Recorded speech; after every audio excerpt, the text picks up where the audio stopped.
The summer air hung still over the quiet rural train station, the only sound coming from the soft hum of an approaching train. Under the flickering yellow light, Ethan stood beside Lila, his best friend since childhood and the only girl he had ever loved.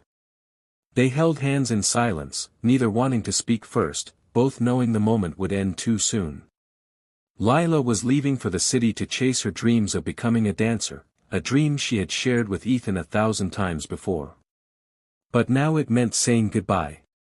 As the train screeched to a stop, Lila turned to him with tears in her eyes. She wasn't sure when, or if, she'd be back, but she couldn't bear to leave without giving him something to hold on to. She leaned in and whispered, "Wait for me.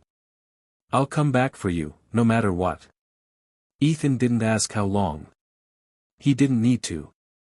He just nodded and smiled, the kind of smile that holds both hope and heartbreak. The train doors closed, and she disappeared inside.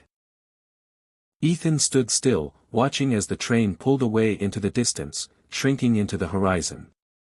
Long after it was gone, he remained there, as if her presence still lingered in the air. That night, under a starlit sky, Ethan made a quiet vow, not to time, not to fate, but to her. He would wait. No matter how long it took. Because when she said she'd return, he believed her. Completely.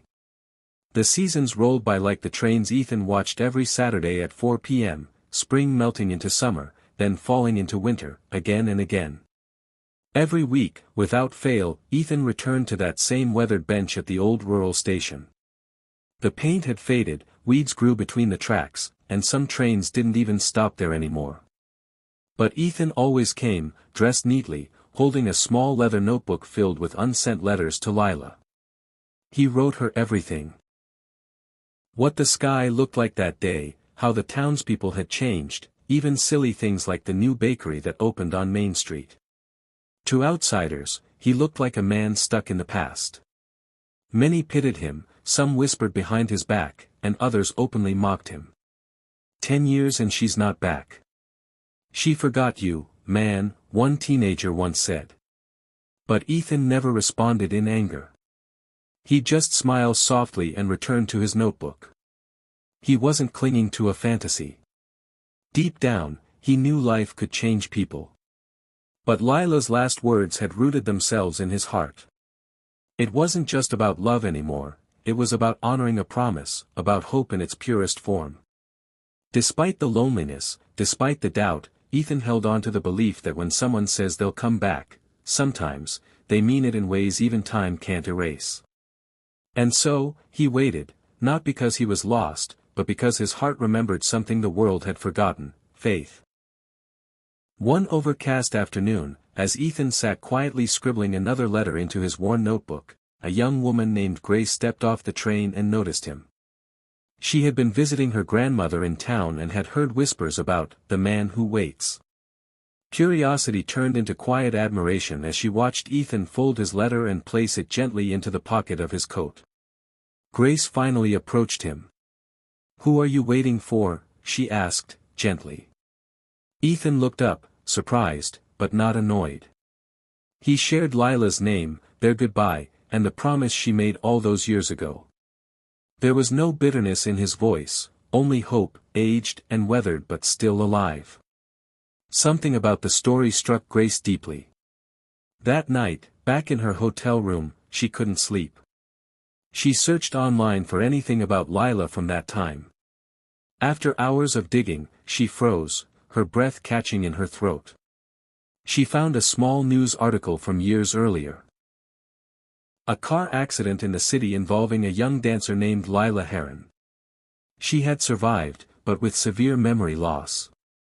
Grace's heart ached as she imagined what Ethan had endured, waiting for someone who had no idea he still existed. The promise hadn't been broken, it had been forgotten, stolen by fate. Grace returned to the station the next day and handed Ethan the article.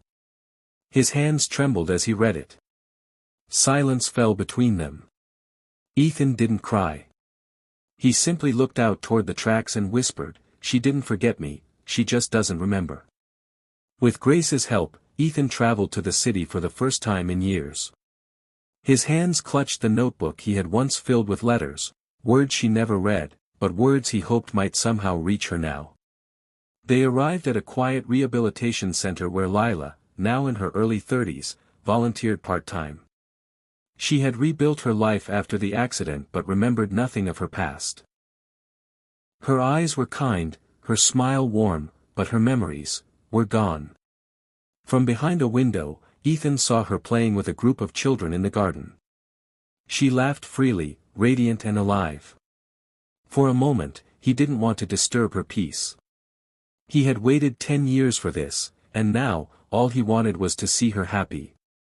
But Grace stepped forward and gently handed Lila one of the letters from Ethan's notebook. Lila paused. Her hands shook slightly as she unfolded the paper. As she read, her expression changed, curious at first, then puzzled, then quiet. Her fingers traced the inked words slowly, lips parting as if tasting a memory long buried. A flicker of something passed across her face. Not clarity, but recognition. A feeling.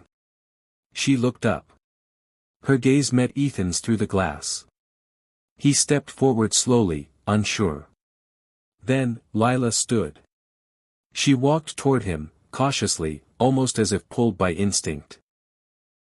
And when she stood before him, close enough to hear his breath, she whispered, "I don't know your name, but you feel like home." Spring returned to the little town just as it had 10 times before, but this year, the air felt different, softer, lighter. At the old train station, now freshly painted and lovingly cared for by the community, Ethan sat on the familiar bench. But this time, he wasn't alone.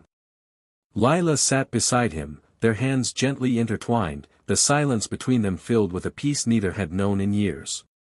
Her memory hadn't fully returned, there were still gaps, still days she stared into the distance trying to grasp what once was. But something deeper had awakened. Not in her mind, but in her heart.